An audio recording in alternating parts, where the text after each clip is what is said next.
Good morning, everybody, and welcome to the second episode of Collin and Curtis in the morning. Name pending, I guess. I don't know. How are you doing, Collin? I'm doing fantastic. How are you doing this morning? It's pretty early. It's pretty early when I'm waking up to hear this. It's very early. I'm real tired. I'm still waking up. First off, thanks to the few people who did respond and kind of give feedback. Seemed generally pretty positive, so we're feeling good about the show in general. We're just gonna keep going, same kind of format, and see where things go. And things might change over time, but I think we've got a pretty decent format down. Real quick, I do want to do one very quick correction. Last week, I believe when talking about Super Impossible Road, we mentioned that had a summer date. That actually isn't true. That does not have a specific release date. It actually goes hand in hand with the other correction, which is that we totally forgot to mention that Gauntlet Slayer Edition got announced for PS4, and that's the game that actually has a summer release date. So a little bit of a mix-up there. One episode in and we're already messing up. Oh man. One episode. we very nearly messed up the corrections before recording this. Yep. So, but for the first episode, I think that's okay. Hopefully, we don't have very many going forward. But also, actually, I guess at the top of the show, we probably briefly want to mention of the beginning of this week started off on a pretty low note. The president of Nintendo, Satoru Iwata, passed away. I guess last Saturday, and so we found out Sunday afternoon. We probably won't dig too deep into it on this show, just because we're trying to keep things short. But we do actually get into it on this week's podcast, which you can go check out. And me and Eric and Brad, we kind of share some thoughts on that whole thing. It's really really sad news. Obviously, that's someone that affected the gaming industry at large, not just Nintendo. So it was definitely something that I think a lot of people were pretty upset by, and I think everyone was really affected by things that he did. Yep, so definitely. that is unfortunate, but I wanted to get that out there at the top of the show, and I guess from there, Collin, some other news happened. Some not as sad news happened this week. Yeah, absolutely. So start off, the Grand Ages Medieval is coming to PS4 on September 29th. It's an RTS kind of game. Just I don't know, looks like you're kind of maybe like a Total War type of game where you're commanding armies and taking out other people's bases and headquarters and things like that. So what do you think of it? So I don't know if this is something you're interested in. This isn't really a type of game I play much. I did read, if you read the blog post, it sounds like they have a, is it called asymmetric multiplayer? Is that the term? Usually, yeah, like where if, you're not completely paying with somebody else online at the same time. But it sounds like they might have some sort of element of that where you're able to set up specific commands for if you're away. Yep. And still in a multiplayer match, but like they specified, hey, maybe don't be away for too long because things could still go bad for you. So they didn't specify too much. It's not really something I know a lot about in general. I don't know if you do. Not too much. No, it's got me interested a little bit, but maybe not something I'll check out a ton.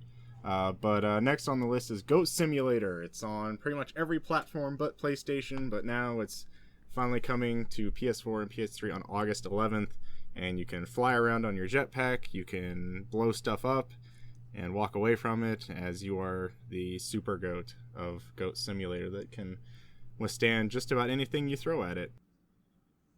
Can you double jump? Oh, I don't know. If a jetpack counts as a double jump. A Scapegoat 2, you can double jump, so... Yeah, it's going to have a battle. I mean, it's a battle of goat games at this point. Yes. Battle of goats.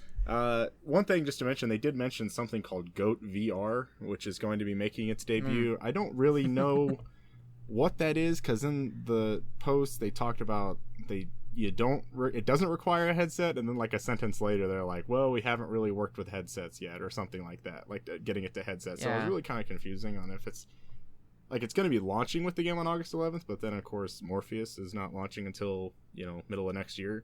So I don't. Well, maybe there's something we don't know about Morpheus. Yeah, who knows? Who knows? Yeah. Do you have any other comments on Goat Simulator? No, I do not. Okay, yeah, it's pretty straightforward. Next news story is today we got, or I guess it'd be yesterday for you people. Never Alone Foxtails DLC is coming out July 28th, which in addition to that announcement of the DLC coming to PS4, the Never Alone is also coming to PS3 and Vita this fall. Never Alone is, I haven't played it yet. Never Alone is a really cool game. Yeah. If you play it, you should play it in co-op. But I really like Never Alone quite a bit. It's got some issues, but I just think from the like educational aspect of learning about a community of people that you probably don't know much about, like this native community to Alaska is something that I certainly knew very little about. In that game, I feel like that game introduced me to a lot of things that were kind of eye-opening in a really cool way. Yeah. So we actually in the announcement, there wasn't a whole lot of news about this DLC that's coming out at the end of the month. But actually, not long before recording this, I actually got an email from them kind of detailing some more information. So I'm just going to read parts of this email real quick. It says, Foxtails features 3 all-new levels full of environments to explore, puzzles to solve, and enemies to face. Once again, developed in partnership with the Alaska Native community. Foxtails contains 5 new unlockable cultural insight videos that include the family of Willie Panic Goodwin Sr., whose telling of the 2 coastal brothers inspired the game. So yeah, there's this story that's kind of inspired this DLC. Seems like much like some of the stories that were in Never Alone, also kind of just these native stories to their community. Yeah. And then the insight videos are actually like as you played through the game, you would unlock videos. And it was like a little mini documentary that you would get over the course of the game. They kind of like introduce you to different stories and different concepts and different things, so like different aspects of life for this community. So it's a really interesting game. Like if you haven't played it, I would recommend checking it out. Yeah, definitely. It's I remember it was free on PlayStation Plus a couple months ago. It's definitely something I'm worth checking out. It's just kind of in the pile of the backlog at the moment. But finally, our last news story is Metrico Plus is coming to PS4 and will debut at Gamescom. So we don't really know much about Metrico Plus right now. I guess I would assume it's just a plus, maybe re-enhanced version of Metrico, the PlayStation Vita game that came out. I would say it was about last year. Yeah, it was last August. Oh, actually, okay, awesome. Yeah, it's a PS Vita game, and it's very much built for Vita. So I wonder kind of how they're going to retool it for PS4, but definitely a lot of it had a lot of touchscreen and gyroscope, and maybe they can map a lot of that stuff to the touchpad, and there was even back touch stuff. I wonder if it'll be similar to the Tearaway. Yeah, Unfolded, I was thinking about that where too. it's like it's kind of the core same game, but there's maybe new stages or new types of puzzles just using the DualShock 4, like the touchpad and different things like that. Could be cool. I know Eric really liked Metrico a lot. He reviewed it for us. I thought it was a pretty cool game. Yeah, I just like the art style. Yeah, I played a few levels. I don't remember if they were categorized as worlds, but I think I got to maybe like the second or third world. But yeah, I really enjoyed that. So we'll just go ahead and lead into our main topic. Is the PSN Play 2015 promotion. That offers Journey on July 21st, N++ on July 28th, and then for August we have Galaxy August 4th, and finally on August 11th, Everybody's Gone to the Rapture. Let's and these like last year or like any of the years before PSN Play, you can pre-order these. You get a PlayStation Plus discount. Like you get a theme as well if you pre-order it. Journey's like that. Yeah, you get themes for each one. Journey's kind of the odd man out because it's $15 for regular price, but you can get it at $11.99 if you pre-order. Whereas the other 3 games are all $20 and you can get them for $16 for pre-ordering. I guess the weird thing here is like Journey is specifically it's the PS4 version of Journey that we talked about last week actually, and it's it's cross-buy. So I think if you have the PS3 version, you should have this one. So and part of the deal, as per usual, if you buy 2 of these, at least 2, you're gonna get a little discount code that is 10% off your cart purchase on the store. So Yeah. that's a coupon you'll get. September 1st is the date. The Journey thing is kind of weird because it's like a thing that has been out, and so this is like a port of the game, whereas the other 3 games are brand new releases. Yeah, definitely. And yeah, we did kind of talk about like there could have been maybe another game they could have put in there instead, but I'd still say, you know, you look at the lineup of games, it's still a pretty good lineup here. Yeah, I don't have the other lineups on me right now, but I feel like PSN Play in general has consistently had a really good lineup. I think this is good too. Like Journey, you know, I like Journey a lot, but I've played it. But the other 3 games, I'm all pretty excited for. Specifically, like Galaxy, I'm really excited for that game. So, and it's just like the other thing is, you know, when they first started this, it was like, okay, here's the 4 weeks, here are the 4 games, and like those were the big 4 games of like that month time frame. Whereas now, like you look at some of the games coming up in the next 3 to 4 weeks, and there's a lot of really cool stuff even outside of this promotion. So it's actually been a pretty packed summer for PSN stuff. Yep. The one that definitely stands out to me in the list is the August 11th game, Everybody's Gone to the Rapture. The Chinese Room, I think I haven't really played any of their games. I didn't play Amnesia and Machine for Pigs. I didn't play Dear Esther. But I'm really starting to like these kind of more experiment first person adventure games. Yeah. So like very story driven. Exactly. And I always kind of like a mystery about like I don't know what's going on. It almost like evokes. Is it kind of like almost feels like 1960s or something like that? Almost looks like that sometimes, but I'm not 100% sure. But yeah, definitely interested in that. And Galaxy, I played that in an event a while back. I enjoyed it. It was kind of hard to control sometimes, I felt like, but of course it's been. I've heard that. I've heard that a few times. Yeah, it's been like a year later, and I'm sure it's the build is much different than what I played. But the thing about like Galaxy and I guess actually like, I mean, other than Journey, like all 3 of these games have actually been a really long time coming. Yeah. These are games that we've known about for a while. Like Galaxy was one of the like what was it like one of the 8 indie games they had on stage at that E3. Yeah. And then Everybody's Gone to the Rapture. I think that was like a Gamescom announcement that same year. So it's been a few years. N++ I feel like has been around for a while. Definitely. Or maybe that's just because N has been around for a long time. But I mean, yeah. So unlike last week, you know, not a ton of like. Our main topic is just kind of here because it's probably the biggest news. Not a lot of stuff to really discuss, but I don't know, solid lineup. Yeah, I definitely think so. I don't think personally I'll definitely I guess have Journey since it's cross-buy with the PlayStation 3 version. Not really sure if I'll pick up Galaxy or N++ maybe at some point down the line, but I'll probably definitely pick up Everybody's Gone to the Rapture. So that's probably one there. So yeah, we can just go ahead and let's move on to the stuff we can check out this week. All right. So while we are waiting for those games to come out, there are other things that you can be doing, specifically on PSNStores.com, which is the website that we run. Heard of it. So we got some. It's a pretty good week for our website, if I can't say so myself.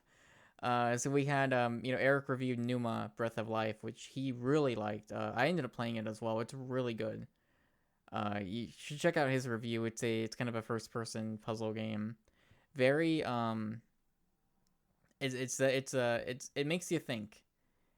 It is very very much of like this kind of story that as you progress you start to kind of think a lot about what it means to be in that place, like in your place at that specific time, and what it means to be alive and be human, and what it means to like to see your surroundings and imagine how like perspective works. It's a real weird like mind bender. It's really cool though.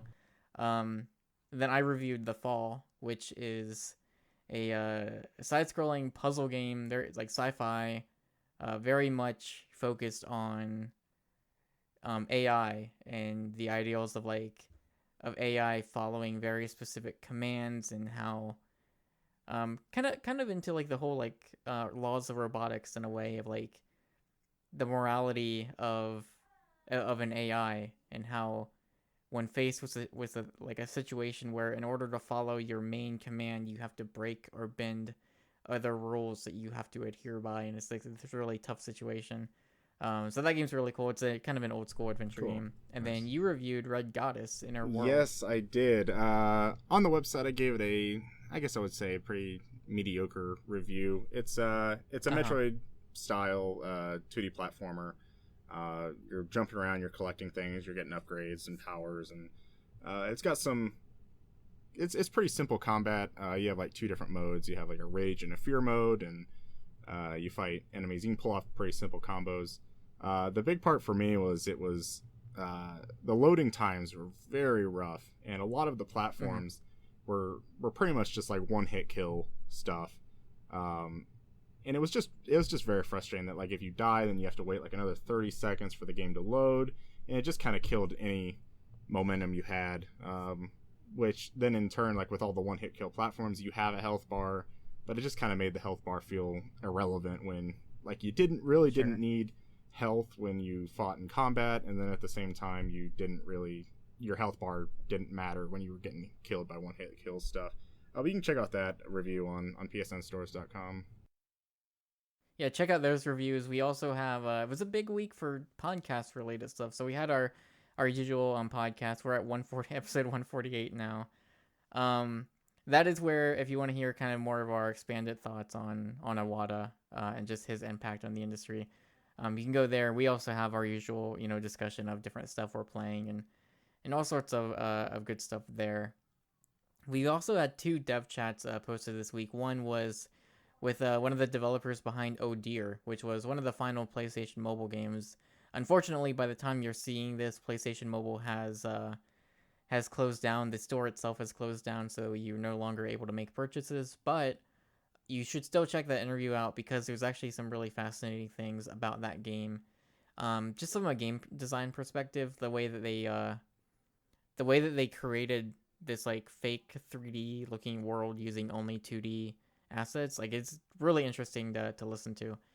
We also had a dev chat. Eric talked with the developers behind Trans-Galactic Tournament. So you definitely want to check that out as well if you're interested in that game, or if you haven't heard of it, you should listen to it and then you'll know all about it. So there you go. That's some of the stuff that's on the site this week. Collin, what's just a few things that people can expect from us in the next week? So reviews, you can actually expect a couple reviews. The first one be the Vanishing of Ethan Carter, which came out, I believe, just this past week. You've been playing it, and we talked a little bit the other night about kind of your reactions through some of that game. Yeah. It sounds like you're really enjoying it. That game's really good. I'll say that. That is a really, really good game. Well, it's really good. I really, really like the story, and it's got some gameplay elements in there. I think it straddles the line between like your Gone Homes and Dear Esther's with like a puzzle adventure game.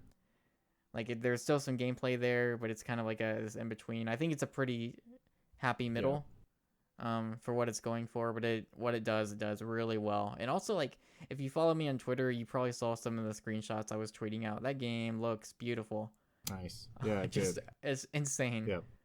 Other than that, we also have a review for NekoBuro CatsBlock. I believe we mentioned this on last week's show about I can't remember what segment it was in. But yeah, it's a puzzle game with cats, and I believe Eric is reviewing that. I've also been playing it. That game's pretty fun. Yeah, definitely check out a review on that on the site. And also, we have another PSN Stores dev chat up for you guys coming soon. The Fall, which is a game that came out, I believe, was that 2 weeks ago? It was last week. That was last week's also. Yeah, and we talked about that in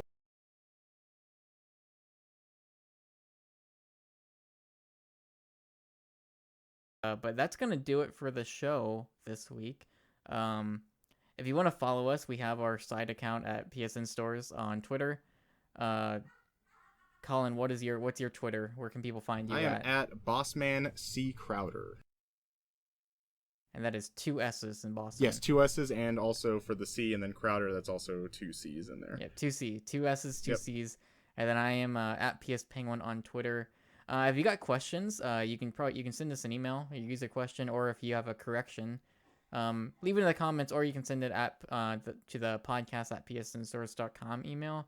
That is also where we accept questions for the regular podcast as well. So specify which show you'd like it to be for. And then also, once again, we mentioned it last week. We are streaming on Twitch Live on Monday, Wednesday, and Friday at 8 p.m. Eastern Time. Yep. That is kind of our regular schedule. Wednesday specifically is our new release show, so that'll be where we're streaming a lot of the new games that are coming out that week. And then also you can find us on Patreon. So our Patreon is really specifically for the podcast. But it's definitely something that if you like what we do and you want to support us in any way, you can do that. That is patreon.com/PSNstores. And I think that's going to do it. So Collin, thanks for joining me. Absolutely. Another great week.